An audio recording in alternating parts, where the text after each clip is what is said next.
El reconocido y siempre crítico lingüista, Noam Chomsky, una de las voces más respetadas y consolidadas de la disidencia intelectual durante la última década, ha compilado una lista con las 10 estrategias más comunes y efectivas que siguen las agendas ocultas para manipular al público a través de los medios de comunicación. Históricamente los medios masivos han probado ser altamente eficientes para moldear la opinión general. Gracias a la parafernalia mediática y a la propaganda, se han creado destrozado movimientos sociales, justificado guerras, matizado crisis financieras, incentivado unas corrientes ideológicas sobre otras, e incluso se da el fenómeno de los medios como productores de realidad dentro de la psique colectiva. Por fortuna Chomsky se ha dado a la tarea de sintetizar y poner en evidencia estas prácticas, algunas más obvias y otras más sofisticadas, pero aparentemente todas igual de efectivas. A continuación procedemos a enumerarlas. 1. La estrategia de la distracción. El elemento primordial del control social es la estrategia de la distracción, que consiste en desviar la atención del público de los problemas importantes y de los cambios decididos por las élites políticas y económicas, mediante la técnica del diluvio o inundación de continuas distracciones y de informaciones insignificantes. La estrategia de la distracción es igualmente indispensable para impedir al público interesarse por los conocimientos esenciales en el área de la ciencia, la economía, la psicología, la neurobiología y la cibernética. Mantener la atención del público distraída, lejos de los verdaderos problemas sociales, cautivada por temas sin importancia real, mantener al público ocupado, sin ningún tiempo para pensar, de vuelta a la granja como los otros animales. El abanico, uno de los artículos más típicos de nuestro país, no pasa por un buen momento. El ídolo adolescente Justin Bieber ha indignado a miles de padres con sus opiniones sobre el aborto y las violaciones. En vísperas de los exámenes finales se ha disparado el alquiler de pinganillos. Hay perros abandonados, los hay también maltratados, pero hay también muchos perros de hoy en día que llevan una vida bastante regalada en los hogares. Si sus amos reciben cremas o masajes o van a la moda, pues ellos también. 2. Crear problemas y después ofrecer soluciones. Este método también es llamado problema-reacción-solución. Es decir, se crea un problema, una situación prevista para causar cierta reacción en el público, a fin de que éste sea el mandante de las medidas que se desea hacer aceptar. Por ejemplo, dejar que se desenvuelva o se intensifique la violencia urbana, u organizar atentados sangrientos a fin de que el público sea el demandante de leyes de seguridad y políticas en perjuicio de la libertad. O también crear una crisis económica para hacer aceptar como un mal necesario el retroceso de los derechos sociales y el desmantelamiento de los servicios públicos. Empezábamos con 8 casos, posibles casos, no siquiera casos confirmados, ahora ya son 10, porque se han incorporado 2 en las últimas horas y probablemente cuando termine el programa o dentro de un ratito hay alguno más, a lo mejor. Casi seguro que cuando terminemos habrá 12 o 14. Las primeras dosis de la vacuna contra la gripe A ya están en España y la ministra de Sanidad, Trinidad Jiménez, prevé que comiencen a administrarse en la primera quincena de noviembre. Los delincuentes suelen buscar dinero, pero cuando encuentran a alguien en la casa, la situación se vuelve impredecible y peligrosa. Es un riesgo real. Cada día en España se producen más de 1000 robos.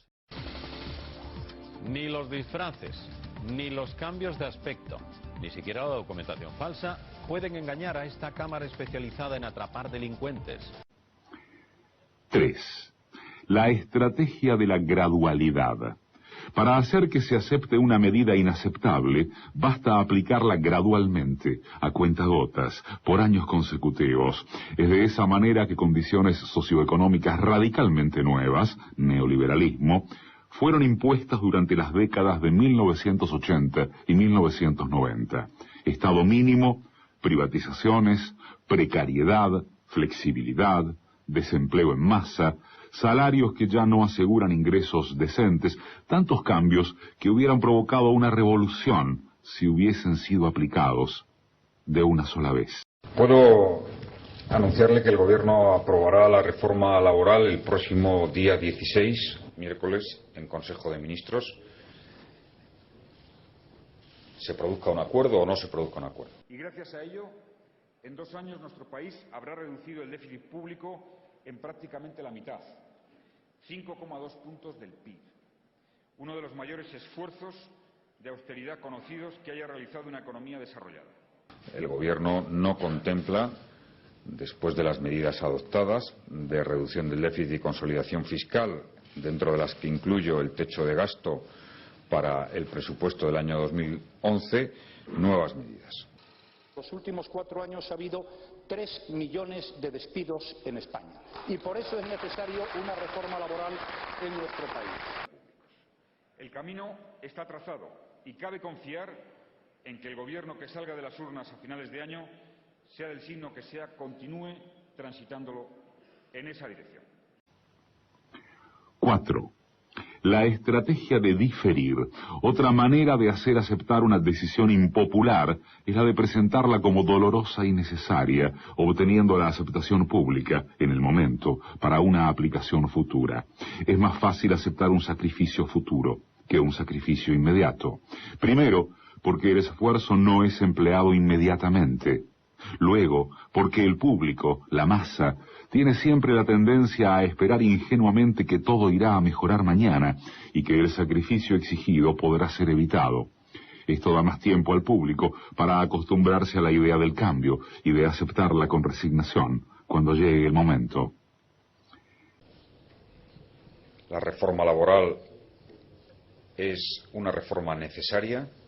La única manera de poner a salvo los elementos básicos del servicio público de la educación. Y por eso es necesario una reforma laboral en nuestro país. Bien, la reforma laboral pues era necesaria y ha sido un paso en la buena dirección. 5.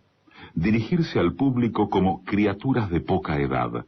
La mayoría de la publicidad dirigida al gran público utiliza discurso, argumentos, personajes y entonación particularmente infantiles, muchas veces próximos a la debilidad, como si el espectador fuese una criatura de poca edad o un deficiente mental. Cuanto más se intente buscar engañar al espectador, más se tiende a adoptar un tono infantilizante. ¿Por qué? Si uno se dirige a una persona como si ella tuviese la edad de 12 años o menos, entonces, en razón de la sugestionabilidad, ella, la persona, tenderá con cierta probabilidad a una respuesta o reacción también desprovista de un sentido crítico, como la de una persona de 12 años o menos de edad. ¿Papá, has sacado euros? Claro, hija, porque el euro es ya nuestra moneda. A todos nos va a beneficiar. Yo lo pruebo y mi reacción es ¡wow! Y la reacción de la gente es ¡wow! Sentirse hinchada es normal, ¿no? No, sentirse así no es normal. Lo normal es sentirse bien. Bienvenida al futuro. Neutrex Futura es una lejía superior. Mira, no salpica. 2 manzanas pueden dar 2 manzanas. Y si se suman una manzana y una pera, nunca pueden dar 2 manzanas porque es que son componentes distintos. Por suerte, Ariel Líquido es genial quitando esas manchas asquerosas. Y va con un blanco impecable. 6. Utilizar el aspecto emocional mucho más que la reflexión. Hacer uso del aspecto emocional es una técnica clásica para causar un cortocircuito en el análisis racional y finalmente al sentido crítico de los individuos. Por otra parte, la utilización del registro emocional permite abrir la puerta de acceso al inconsciente para implantar o injertar ideas, deseos, miedos y temores, compulsiones o inducir comportamientos. Carmen, ¿tú tienes hijos? Sí, además tengo una nena de tu edad. Pues qué bien, así cuando seamos mayores ella podrá ser la cuidadora de mis hijos.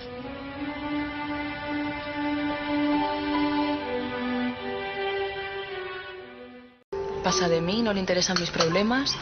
Está todo el día hablando de cosas que solo le importan a él. Me ha fallado. Le he pillado mintiéndome. ¿Y qué vas a hacer? No tengo ningún motivo para creer en él. No volveré a votar a Zapatero. 7. Mantener al público en la ignorancia y la mediocridad. Hacer que el público sea incapaz de comprender las tecnologías y los métodos utilizados para su control y su esclavitud. La calidad de la educación dada a las clases sociales inferiores debe ser la más pobre y mediocre posible, de forma que la distancia de la ignorancia que planea entre las clases inferiores y las clases sociales superiores sea y permanezca imposible de alcanzar para las clases inferiores. La educación, otro de los pilares del estado de bienestar, tampoco escapa a los recortes presupuestarios. Ello se traduce en un aumento del número de alumnos por clase de un 20% y un incremento de las tasas universitarias de un 50%. Porque la definición exacta del neolítico no me la sé. ¿Y aproximada? Pues, bueno, cállate, mira. La mama, edad media. Sí. La edad media es hasta que los seres humanos hacen la escritura. ¿O no? ¿Ahora qué? Total, le voy a seguir explicando. En la Edad Media hay como tres partes. Cállate. Paleolítico, neolítico. ¿En la Edad Media? O en la más moderna. A ver, la del 5. 5 por 1, 5, 5 por 2, 10, 5 por 3, 15, 5 por 4, 20, 5 por 5, 25, 5 por 6, 30, 5 por 7, 35, 5 por 8, 40, 5 por 9, 45, 5 por 10, 50. 8. Estimular al público a ser complaciente con la mediocridad. Promover al público a creer que es moda el hecho de ser estúpido, vulgar e inculto. Pues 9 por 8, espérate. 9 por 9. 9 por 8. A ver, si 9 por 9 es 81 y le chuto 9, 79. A mí, ¿de qué me conoces, pedazo puta? ¿Dónde está la cámara? Pedazo puta, da la cara. ¿Dónde está? Mentirosa tengo el coño, o la polla, me da igual. Métete a la igual el coño, lávate el coño con bacalao. ¡Anda la mierda, marrana! Un momento. Yo con mi marido me dedican a rejuntar, me dedican a refregar. A mí la campanaria me toca ¿El qué? eso, el Pepe. El Pepe. Pepe o Antonio, derivado en oño. 9. Reforzar la autoculpabilidad. Hacer creer al individuo que es solamente él el culpable por su propia desgracia, por causa de la insuficiencia de su inteligencia, de sus capacidades o de sus esfuerzos. Así, en lugar de rebelarse contra el sistema económico, el individuo se autodesvalida y se culpa, lo cual genera un estado depresivo, uno de cuyos efectos es la inhibición de su acción. Y sin acción no hay revolución. Hoy en La Razón. Hemos comprado a crédito segundas viviendas, televisiones de plasma, viajes al Caribe, y eso no es razonable. Pero este argumento no es nuevo en el PP. Parece que tienen fijación con los que compran plasmas. Segunda vez que salen a relucir en una semana. Y que hay casos de las familias que efectivamente estaban en situaciones de necesidad y que a lo mejor luego se compraban una televisión de plasma. Esta diputada valenciana hablaba de parados en lugar de, por ejemplo, cargar contra los bancos. Lo mismo el gobierno de Rajoy, que prefiere pasarle la culpa a los ciudadanos, los que según la oposición son las víctimas y no los causantes. No es verdad que había unas relaciones de libertad absolutas. Y no es verdad que la responsable es la gente de ir a meterse en aquellos créditos. Le metieron los créditos por los ojos. Y los bancos se desentienden del asunto. Parece que la crisis no va con ellos. La crisis económica no está provocada por el sistema bancario. Y 10. Conocer a los individuos mejor de lo que ellos mismos se conocen. En el transcurso de los últimos 50 años, los avances acelerados de la ciencia han generado una creciente brecha entre los conocimientos del público y aquellos conocimientos poseídos y utilizados por las élites dominantes. Gracias a la biología, la neurobiología y la psicología aplicada, el sistema ha disfrutado de un conocimiento avanzado del ser humano, tanto de forma física como psicológicamente. El sistema ha conseguido conocer mejor al individuo común de lo que él se conoce a sí mismo. Esto significa que, en la mayoría de los casos, el sistema ejerce un control mayor y un gran poder sobre los individuos, mayor que el de los individuos sobre sí mismos.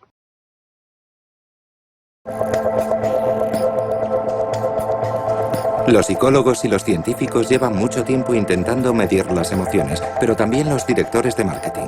Y la comprensión de aquello que nos mueve interiormente, lo que motiva nuestras elecciones, es lo que las compañías de neuromarketing nos están ofreciendo cada vez más.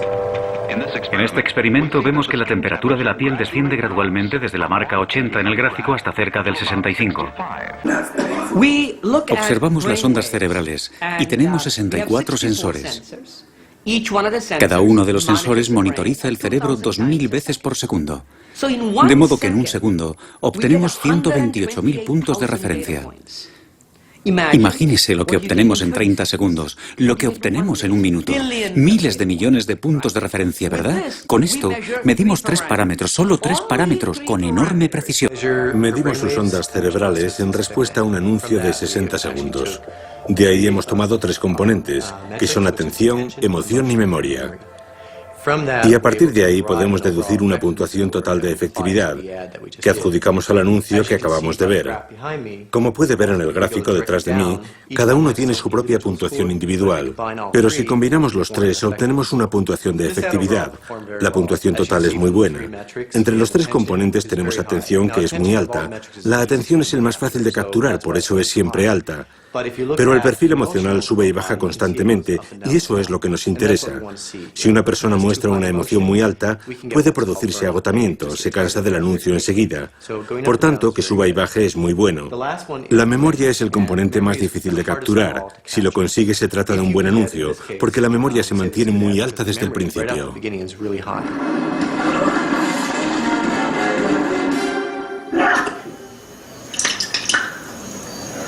De pardo malo.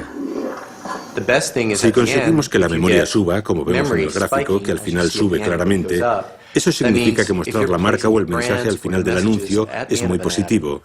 Y sabes que el consumidor se marchará recordando la marca o el anuncio.